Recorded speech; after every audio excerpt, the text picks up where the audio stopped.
On va essayer d'aller sur le terrain pour en savoir davantage en compagnie du ministre Alpha Bakar Barry, ministre de l'enseignement technique, de la formation professionnelle et de l'emploi. Il est en direct sur Film Guinée. Bonjour, monsieur le ministre. Bonjour, mes amis de film. Bienvenue. Nous allons très bien. Bienvenue sur nos antennes. Alors, nous posions la question. Le week-end, vous avez inauguré en compagnie du Premier ministre un CFP à Bentoura, dans Koya, et inauguré également le CFP relooké, rénové de Donka, rebaptisé également. À l'occasion de ces cérémonies, notamment à Donka, vous avez levé un coin de voile sur l'utilisation de l'argent issu de la vente des véhicules de luxe après le coup d'État du 5 septembre. Dites-nous-en un peu plus, monsieur le ministre. Bonjour, donc l'essentiel de mon intervention, ce sera de vous expliquer le projet chantier école de Donka, qui est un projet pour nous extrêmement novateur et qui peut aussi nous permettre, dans ce qui est très proche, de régler une partie de la problématique de financement des infrastructures dans l'enseignement technique et la formation professionnelle.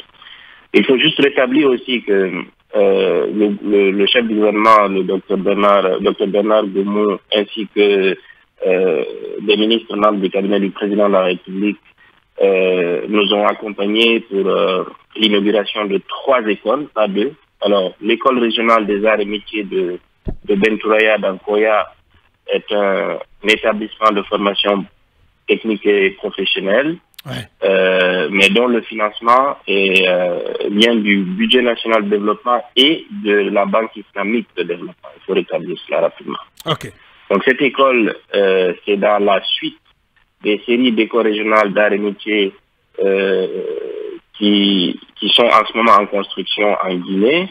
Et c'est la 5e. La 6e, ce sera à Dabola. Elle sera inaugurée dans quelques jours. Très bien. Ensuite, la 2e école qui a été visitée et mise en service, c'est l'école normale des professeurs d'enseignement technique et professionnel. Ça se trouve à Matoto. Cette école aussi a été rénovée, équipée et mise en service avec la présidence du Premier ministre, chef du gouvernement. Et le dernier c'est l'école, c'est le centre de formation professionnelle Kamaralai de Donka, qui est un CFP de formation qui enseigne dans les filières BTP et qui est au centre de Conakry, qui est l'un des tout premiers centres de formation professionnelle de Guinée. Alors, les 2 premiers, comme je l'ai dit, sont issus d'un financement extérieur et un apport du financement du budget national de développement. Mais le dernier projet est intéressant parce qu'il est un projet novateur, dans ce sens qu'il a été financé entièrement sur fonds prélevés de l'opération de vente des véhicules V8 qui étaient à la présidence de la République. Mais surtout, il a été exécuté sur une méthodologie de chantier école. Donc, ce sont les apprenants de CFP de Donka qui ont rénové leur propre école. Et donc, pas un marché ou un contrat ou quoi que ce soit que vous pouvez imaginer. Pour nous, c'était d'abord la rénovation du CFP Donka, c'est surtout à 90% un projet pédagogique. Je disais tout à l'heure que cette école formait au métier du BTP, donc menuiserie, électricité, assemblage métallique, etc. Et nous avons estimé que les apprenants de cette école, à partir de la 2e et de la 3e année, pourraient être employés à rénover leur propre école. Nous avons donc mobilisé le secteur privé, nous avons mobilisé de l'argent du budget national de développement. Il faut préciser que l'opération de vente des véhicules, l'argent a été remis au budget national de développement et déboursé sur la méthodologie orthodoxe de déboursement de l'argent. Donc, c'est pas de l'argent qui a été mis dans un sac, envoyé au ministère de l'enseignement technique, qui a pris et qui a fait, etc., etc. Donc, ça a suivi son cours normal d'exécution, comme le prévoit la loi en République de Guinée. Un rapport sera bientôt déposé au bureau du président, ainsi qu'aux autres institutions qui sont dévouées à la cause. Je disais donc que ce projet a été exécuté avec le secteur privé. Il y a des entreprises qui ont qui ont participé, il y a des artistes qui ont participé, il y a des journalistes qui ont participé, il y a des citoyens lambda qui ont participé, mais surtout, il y a au moins 300 apprenants qui ont participé à la construction de cette école. Pour eux, ce n'était pas un exercice de citoyenneté, mais c'était surtout un exercice de pédagogie. Les apprenants de la filière électricité ont entièrement monté le système électrique des bâtiments. Ceux qui étaient en menuiserie ont entièrement meublé l'ensemble du CFP. Ceux qui étaient en maçonnerie ont entièrement participé à l'élévation des murs, au cloisonnement, etc.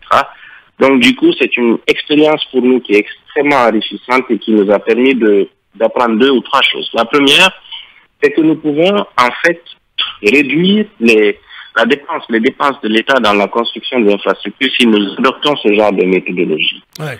La deuxième chose, je vous donne un exemple. Hein. Oui. Nous avons fait une étude sur la rénovation totale du CFP de Donka. Ça nous a amené à un budget d'environ 23 milliards de francs guinéens pour la rénovation totale de l'espace, y compris les VRD et les équipements. Oui. Aujourd'hui, nous sommes à moins de 7 milliards engagés dans cette école. Il était prévu de rénover 2 bâtiments, nous en avons rénové 6. Nous avons équipé et meublé ce projet. Est-ce que c'est beau ça ou pas? Oui, on peut valider. C'est beaucoup d'économies pour l'État guinéen. Ouais. C'est un exercice pour nous qui est un exercice aujourd'hui que nous allons documenter et c'est une expérience que nous avons déjà commencé à partager avec des pays de la région. Vous vous souvenez que la ministre malienne de l'Éducation avait fait un passage dans cette école et le ministre centrafricain de l'enseignement technique aussi a fait un passage dans cette école. Ils ont envoyé successivement des missions à Conakry pour apprendre notre expérience du chantier école. Aujourd'hui, nous avons une mission du BIT qui va venir dans les prochains jours pour nous aider à documenter tout ceci et avoir un manuel d'exécution des projets de chantier école. Si nous faisons ça, nous épargnons environ 30 à 40% de budget engagé dans la construction des infrastructures dans nos écoles. En tout cas, pour ce qui est des infrastructures de moindre envergure, comme les centres d'apprentissage post-primaire et secondaire, ou les centres de formation professionnelle qui ne demandent pas une technologie extraordinaire. Nous pouvons engager nos jeunes à le faire. Deuxième chose, c'est que les 70% de pratiques demandées, le ministère de l'enseignement technique débourse de l'argent et beaucoup d'argent pour acheter de la matière d'œuvre, donc du ciment, des briques, etc., pour permettre à ces apprenants d'avoir la partie pratique de leur apprentissage. S'ils sont engagés dans des chantiers de ce type-là, nous n'avons pas besoin d'engager tout cet argent. Ils passeront plus de 70% avec le contrôle de leurs apprenants et encadrants pour pouvoir apprendre le geste métier, pour apprendre la sécurité sur le chantier, apprendre la vie dans une entreprise. Donc, il y a un processus d'alternance qui est engagé. Et du coup, pour nous, c'est un projet extraordinaire. C'est pour ça que nous avons fini par ce projet, pour le montrer et démontrer également que si nous avons des approches de mobilisation des ressources, et il faut saluer la clairvoyance du président de la transition sur ce coup, il faut également voir qu'il faut aussi réfléchir beaucoup pour que peu de moyens soient engagés pour faire plus de résultats. Bien. Monsieur Alpha Bakar Barry, ministre de l'enseignement technique et de la formation professionnelle. Oui, Bassiko. Alors, monsieur le ministre, vous avez dit que l'argent qui a servi à la reconstruction du CFP de Donka est issu du montant qui a été... De la vente des véhicules. De la vente des véhicules. On peut avoir une idée de ce montant. Et deuxièmement, quel est le coût global de l'ensemble des projets engagés pour la rénovation et la reconstruction de ces écoles d'art et métiers? Et dites-nous, quelle est la contribution exacte de l'État? Sur les ERAM, je ne saurais vous le dire. Les écoles régionales d'art et métiers, encore une fois, c'est un financement extérieur. La Banque islamique de développement. Nous venons de mobiliser environ 24 millions de dollars pour la construction des ERAM de Kindia et de Mamou. Cela va compléter à 8 l'ensemble des écoles régionales d'art et métiers. Il y a une contrepartie que le budget national de développement paye en général. Ça ne représente pas beaucoup de choses. Mais l'essentiel du financement est issu du FINEX pour les ERAM. Deuxième question que vous avez posée sur l'opération de mobilisation des ressources à partir de la vente des véhicules, le ministère de l'enseignement technique a reçu une allocation budgétaire d'environ 9 milliards. Je pense que si j'ai bonne souvenance, et je parle sous le contrôle de certains de mes collègues, le président a décidé d'engager cet argent dans l'éducation et la santé. Il y a une partie santé et très prochainement également,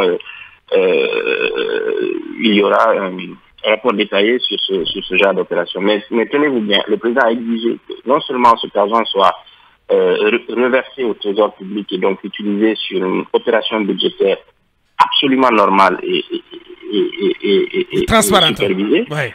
Mais lui-même personnellement, il veille à l'exécution de ces projets parce que c'est lui-même qui est derrière la qualité, comment le projet a été exécuté, quels sont ceux qui ont qu'est-ce qui a été prévu. Il a lui-même regardé les études qui ont été faites et les plans, et c'est lui-même qui est venu poser la première pierre, vous vous souvenez, oui, bien sûr, du lancement des opérations de ce type-là. Bien. Donc, voilà. Ouais. On sent que le président est bien attentionné, bien attentif à ce qui se passe dans votre secteur. Est-ce que c'est le cas? Oui, écoutez, c'est tout à fait logique pour quelqu'un qui a une vision de refonder un pays comme le nôtre. Il sait que l'investissement premier dans l'éducation, et il ne lésine pas. Non seulement il ne nous prive pas d'attention, mais aussi des moyens des trois sous-secteurs de l'éducation. Donc il estime que pour que les Guinéens aussi puissent avoir accès à des emplois générés par non seulement l'exploitation minière, mais aussi par le boom fait dans le domaine de l'agriculture et des services, ouais. Il faut que nos jeunes soient préparés à cela. Et donc, il faut investir dans les centres de formation professionnelle. Moi, je veux juste vous rappeler une chose, c'est que oui. Moi, j'avais montré à tout le monde l'état du CFP de Donka quand nous venions. Ouais. Les enfants étaient assis sur des tables bancs ou des rigoles passaient en bas. Il y en a d'autres qui étaient dans des salles de classe où il n'y avait pas de fenêtre. Il y en avait des jeunes qui étaient assis dans des salles de classe où il n'y avait pas de toit. Les enfants guinéens étaient obligés d'aller dans ces écoles parce qu'ils n'ont pas les moyens d'aller dans des écoles privées. Quand il a vu ça et quand nous tous nous avons vu ça, nous avons estimé qu'il était aujourd'hui nécessaire d'investir dans le réseau des centres de formation professionnelle pour que nos enfants puissent étudier et apprendre le métier, mais en toute dignité et en toute sérénité. En toute dignité, en toute sérénité, pour ne pas qu'on les considère comme étant des citoyens de seconde zone. Ouais. Vous vous souvenez que quand on partait dans un centre de formation professionnelle ici, on vous disait que vous avez été orienté parce que vous avez échoué au bac ou au brevet. Alors que c'est pas ça la vraie vision de la formation professionnelle. Ouais. La formation professionnelle doit attirer des jeunes par vocation, par amour pour leur métier. Et on doit les encourager et les encadrer dans ce type-là. Donc on doit investir sur les infrastructures, sur les équipements, mais aussi sur les contenus de formation. Et c'est ça que le président fait tous les jours en nous encourageant à aller un peu plus de l'avant. Je vous signale que dans quelques jours, une école d'une plus grande envergure, l'ERAM de Dabola est plus grande que l'ERAM de Koya, entre parenthèses, va être inaugurée également dans la même veine. Ça, c'est pour couvrir la zone de Farana et permettre aux jeunes de Farana également d'avoir accès à ce genre de formation et surtout à des équipements de pointe. Voilà qui est bien dit. Monsieur Alpha Bakar Barry, ministre de l'enseignement technique, de la formation professionnelle. Grand merci à vous, monsieur le ministre. Merci d'avoir accepté notre invitation. Bien. Merci bien, à très bientôt et bon courage, bonne continuation sur le terrain.